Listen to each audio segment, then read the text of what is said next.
Hi, welcome back to Tired Old Queen at the Movies. It is a very sad day today. Elizabeth Taylor has died. We're going to take a look at one of her movies. And now let's go see Steve Hayes, the Tired Old Queen at the Movies. John! Come on. Tired Old Queen at the Movies. Sebastian. Ooh, Johnny! I wanted to do one of the most unusual films of the 1950s and one of my personal favorite films ever nominated for multiple Oscars. Joseph L. Mankiewicz's adaptation of Tennessee Williams's play Suddenly Last Summer, starring Elizabeth Taylor, Katharine Hepburn, Montgomery, Clift, and Mercedes McCambridge. This is one of Tennessee Williams's weirdest plays. Essentially, the plot is this. There's a very wealthy widow named Mrs. Venable who wants a doctor to perform a frontal lobotomy on her niece because the niece knows something about Mrs. Venable's son on a vacation that her son and her niece took the previous summer, which resulted in her son Sebastian's death. To cast the niece, they got Elizabeth Taylor. Now, Liz Taylor had just come off doing Raintree County and Cat on a Hot Tin Roof, both of which she'd gotten Oscar nominations for. What is the victory of a cat on a hot tin roof? Just stand on it, I guess. Long as she can. To get to play the mother, they brought in Katharine Hepburn. Now, Hepburn jumped at this chance because it was a chance to work with Mankiewicz, who she really respected, and who had produced some of her biggest hits, including Philadelphia Story and Woman of the Year. And he was an incredible director and a very literate man. And she got to work with Tennessee Williams' piece, and she thought that would be terrific. And she didn't really quite understand what this was all about. Now, essentially, the crux of the movie is that Sebastian, her son, is a gay man.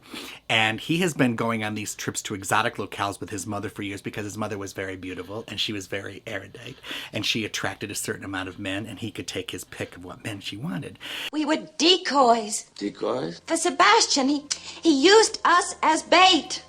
And when she was no longer able to lure the better fish into the net, he let her go. I want you to cut that out. I want you to cut it out of her brain. She knows something. Well, she knows what, Mrs. Venable? Some lie. She's telling lies about my son. Lies, lies, lies. Look at people's lives. Average people, their lives are nothing but debris, piles of debris, with nothing to stop it but eventually death. It's little statements like that give her away. Mrs. Venable. After all I've told you about his fastidiousness, can you accept such a statement?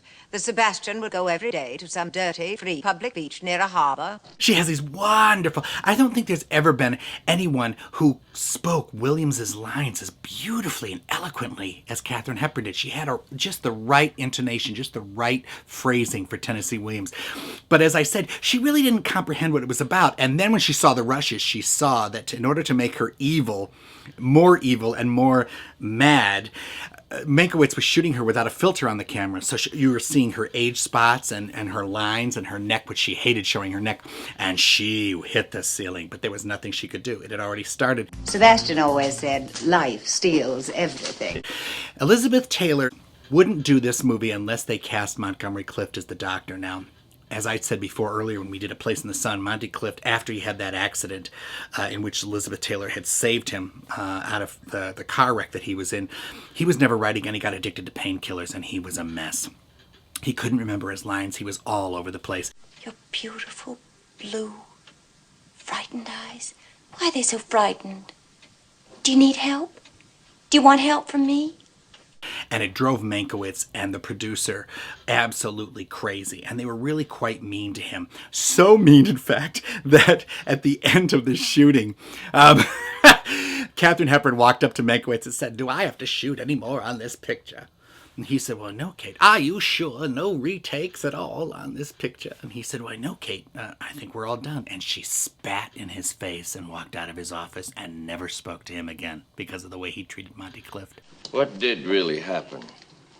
Suddenly, last summer, he wasn't young anymore.